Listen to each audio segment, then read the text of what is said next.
In today's video, we're testing out a few different pizza life hacks. How can you best improve your pizza experience?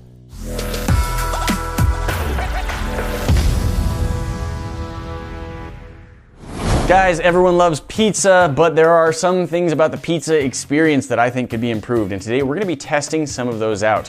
We wanna try a few different methods of reheating pizza, we wanna try a few different methods of serving pizza, and we wanna see if we can figure out what the best way is to get your pizza back from the restaurant to make sure it's still in good piping hot condition and ready to eat. This right here is a pretty cold pizza. It's been sitting in a refrigerator overnight. I think a lot of the time you're not gonna be putting a whole pizza into the refrigerator, but let's just assume we had a party, we bought a bunch, and this one was left over because we just were generous. We bought too many pizzas. So we're gonna be testing methods of reheating that. And then we're going to see if we have an easy DIY method to make sure your pizza stays nice and hot as it journeys from the pizza restaurant back to your living room. Here's the basic idea. We're going to be testing a few different methods on how to reheat your pizza, how best to serve it, and how best to get it back from the restaurant still hot. Okay, so with one of these pizzas, we are going to try putting it inside these thermal bags. These are $1 at Walmart. It's not a big investment, it's not gonna break the bank, and they should be reusable. So we're just gonna put this in here, and then we're gonna compare this to just our other pizzas and see what sort of difference we get. How much more heat are we getting out of one of these just by leaving it in here? And I'm probably not supposed to transport it sideways like that, but we're gonna try it. It's in the bag. We've got our other pizzas not in the bag. Now we've got our normal pizzas just sitting on the counter.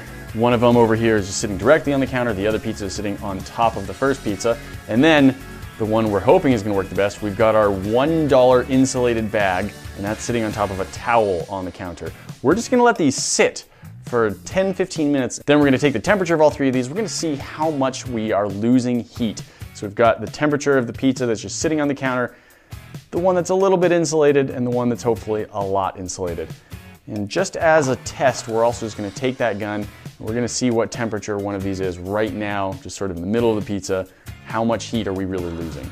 Now this has made it back from the pizza place, but the pizza place is only about 4 minutes away from where we are, so it hasn't been a long journey, and you always have to get the pizza back somehow. So the control is really more of what happens as it sits on the counter, but there is gonna be some difference from travel time. Here we go. Middle of our pizza is showing up at 141 degrees Fahrenheit. That's nice and hot. That'll probably burn the roof of your mouth if you eat that. While we're letting those sit, we're gonna try the first of our reconstituting techniques. So we have here a cold pizza. If you like cold pizza, then you're done. Problem solved. You just eat it like that. Not too bad. But we do want to see what happens if we try and bring it back to its former glory.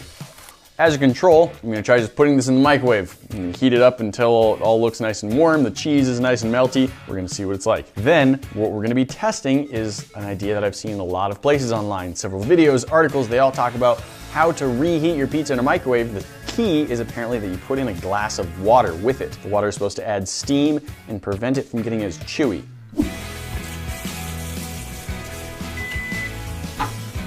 Seems nice and hot. A lot of places. The grease is certainly bubbling and boiling. Cheese, fairly hot. It's not like super liquidy or runny, but it doesn't look bad. It doesn't look, old and stale the way it did before it went in. Noticeable difference there.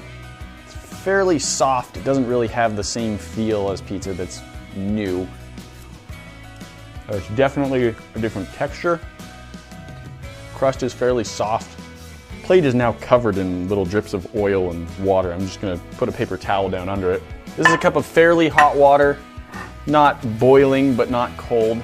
Doesn't really say if it's supposed to be like going around with the pizza or just in a corner. We're just gonna try it right here, run it for the same amount of time, 45 seconds, see how it turns out. As it cools down a little bit, it really starts to get that microwaved food quality where it's just a little bit of chew more than it's supposed to have. Not super pleasant. Let's see how this has turned out. To me, this doesn't feel like it got quite as hot. The cheese doesn't look like it's cooked quite as much. It's warm. Don't think it is as hot as that one was.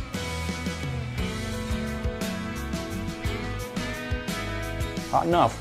So everything I said suggested that by putting a glass of water in there, you could get like a nice and crispy crust out of it. Very soft and chewy. I'm not convinced.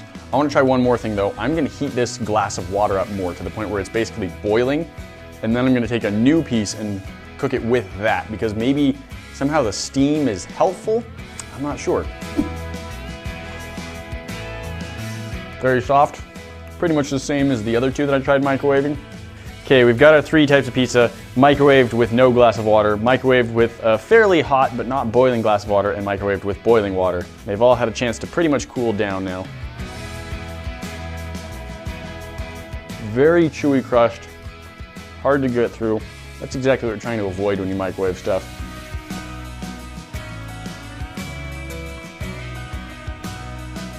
I wouldn't call it a nice crispy crust, but it does seem a little bit less chewy.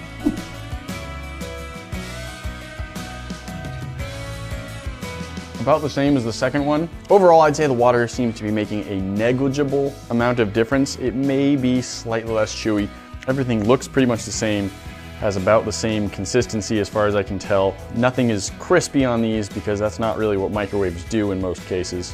When these first came out of the microwave, they're pretty similar. All of them were warm, they were very soft, the crust didn't really have any rigidity to it. And even the back part of the crust that supposedly gets the chewiest was just fairly soft to eat. So I would say a microwave, it does reheat the pizza. It doesn't make it very similar to how it was when you first bought it. Our 3 different types of pizza, sitting on the counter, sitting on the pizza, sitting on the counter, and sitting in our insulated bag, have now been sitting out for about 20-25 minutes. So we're gonna take the heat gun and test again. Before, we were getting a temperature range of the high 130s up to the low to mid 150s in Fahrenheit. So now they've been sitting out, let's see what they're doing. All right, test here in the middle, 115. That's actually where it was probably the coolest before. 115 Fahrenheit, so that's a significant drop. And over here near the edge, we had much higher temperature before. So that was where we had about 150. We're now down to about 118. Maybe we'll get up to 120 somewhere. Let's see, there's a 190, there's a 120. So 120 is still not cold. And that's not cold pizza, but it's not the piping hot pizza you're hoping for. Let's try the one that's actually been sitting down on the counter. This is a stone countertop, pulls a lot of heat out of things, so I suspect this one's gonna be even colder. Ooh, yeah. Taking readings all over. Interestingly, the middle of this one seems warmer, and on the other one, the middle was the coolest part. But overall, we definitely have a cooler pizza here. The one sitting directly on the counter, not insulated by a pizza and a pizza box. This has lost more heat. Okay, now we've got a pizza. This has been in our $1 thermal bag and sitting on top of a towel. Let's see what kind of heat retention we have. Maybe this is gonna work, maybe it's not. It feels warm, just reaching into the bag. Doesn't look brand new. The cheese does look like it's solidified a little bit. Let's see what temperatures we're getting. Oh, 120, 122, 120. So it looks like the coldest spots on this pizza are about the same temperature as the warmest spots on our other pizzas. So it is warmer. It's not a perfect solution. This pizza is not exactly the same temperature. It's lost a lot of heat. We took measurements of up to 150 before we let them sit for a while, and this is now dropped down to about 120, but the other 2 pizzas had dropped down to like 103 to 115, and so we definitely got a little bit more heat out of it. These bags are just $1, and so if you live maybe a little bit farther away from the pizza place, I'd say that's probably a good idea to grab one of those bags, just leave the whole pizza in the box. You're gonna get more heat out of it. It'll get you a few more miles. Okay, we've got our waffle iron. What I've been told is the best method is you take 2 pieces and you sandwich them together, and then you put that in the waffle. So it's like putting the heat from the outside and just cooking in, and you end up with sort of a pizza sandwich. Now this waffle iron is not really big, so I think what we're gonna do is trim down our pizza just enough. There we go. Well, let's just try this into the Belgian waffle maker. It's not a floating hinge. And we're just gonna leave it. We're gonna let that sit for a couple minutes and see how it does. Okay, our pizza has been in our waffle iron here for a few minutes now, and it looks like we've got some very nicely melted cheese. Maybe a little too crispy on the crust. We could probably pull these apart, but I think the idea is that you now have yourself a pizza sandwich.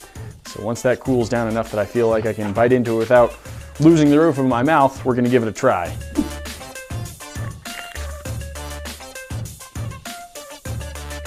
Oh, that's not bad. It's kind of like a calzone. Got the crust on both sides, all the fillings on the inside. That really does do a very good job of bringing that crust back to sort of a crispy texture. It may be a little bit drier than it starts because it has just been sitting in the refrigerator overnight. So is it exactly the same? No, but I like that. That's a good idea if you happen to have a waffle iron and you don't mind getting a little bit of pizza grease in it. Convenient for carrying around. You just got the sandwich style. I kind of thought this one was just gonna be silly, that it might burn the outside, not really melt anything in the inside, but the inside, the cheese got nice and hot, it's melty, it's stringy, and that crust texture is pretty good. Time to test another hack, and this one is, again, I've seen in several places, the idea that if you show up somewhere with pizza and you need to be able to serve it, but you realize you don't have plates or paper towels. So the thought is that we can use the cardboard from the box itself and turn that into serving plates. We're gonna try a few different things. First, we're gonna try tearing the cardboard to see if we can get any sort of straight lines with that. Next, we're gonna try using a pizza cutter, and if you're ordering a pizza, it comes pre-sliced, you may not need or have a pizza cutter. We're gonna try it anyway, and then we're just gonna try it with scissors or a knife and see how well it works conceptually. All right, at least on this particular brand of pizza box, that part works pretty well. Now I think the tricky part is, can we split this into quarters? It's not smooth. Maybe over the edge of a counter. Oh, it works a tiny bit better over the edge of a counter. That's a little rough, not ideal, but hey, you can put a piece of pizza on that. You can carry that around. That's plausible. I wouldn't say it's perfect, but it's plausible. Try our pizza cutter, see if that helps us score the cardboard any sort of, it gets us a cleaner tear. Yeah, probably about the same. I wouldn't really call that much of an improvement. So pizza cutter, not so much. Let's see what would happen if we had a knife or scissors to cut these instead of just tearing it apart. Well, that came off pretty nice and easy. Score that.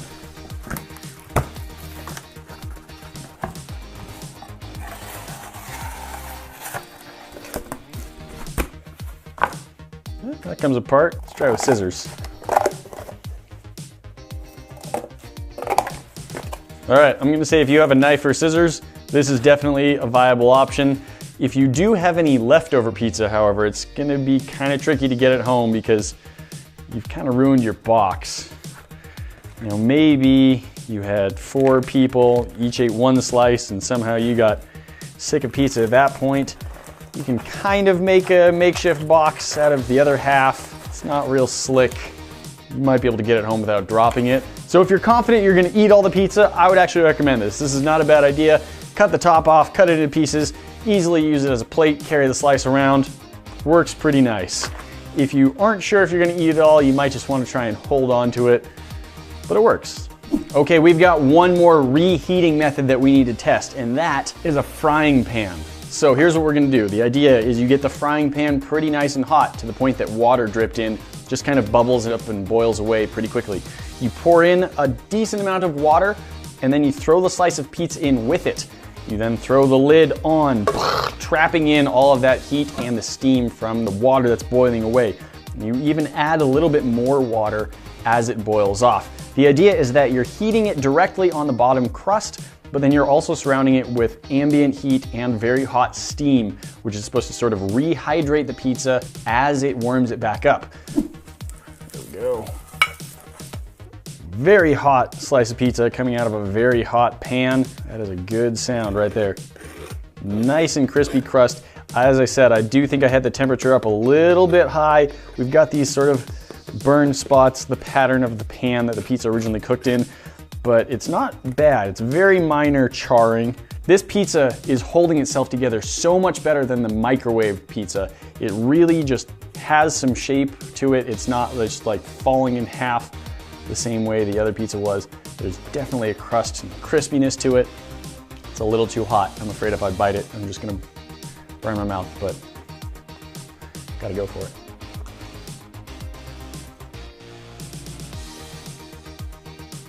That is excellent. Pizza in a frying pan with a little bit of water works great. Pizza in a waffle iron, 2 pieces sandwiched together, works surprisingly well, very easy to carry around because you've got the bread on both sides. Pizza in the microwave, it's all right. Pizza in the microwave with water, a tiny step above. Using the Mylar $1 heat bag to keep your pizza warm, it's not perfect. It doesn't keep it warm indefinitely, but I would say it definitely does give you an extra 5 or 10 minutes of good heat to your pizzas. If you have pizza a lot, probably worth it. Maybe you can just keep one of those in your car or somewhere it's easy to grab. So when you're going to pick up pizza, just throw the pizza right in the bag. It's gonna be hotter when it gets to your house. Guys, that's not all you know. We've always got more for you to see. That lactose is hot.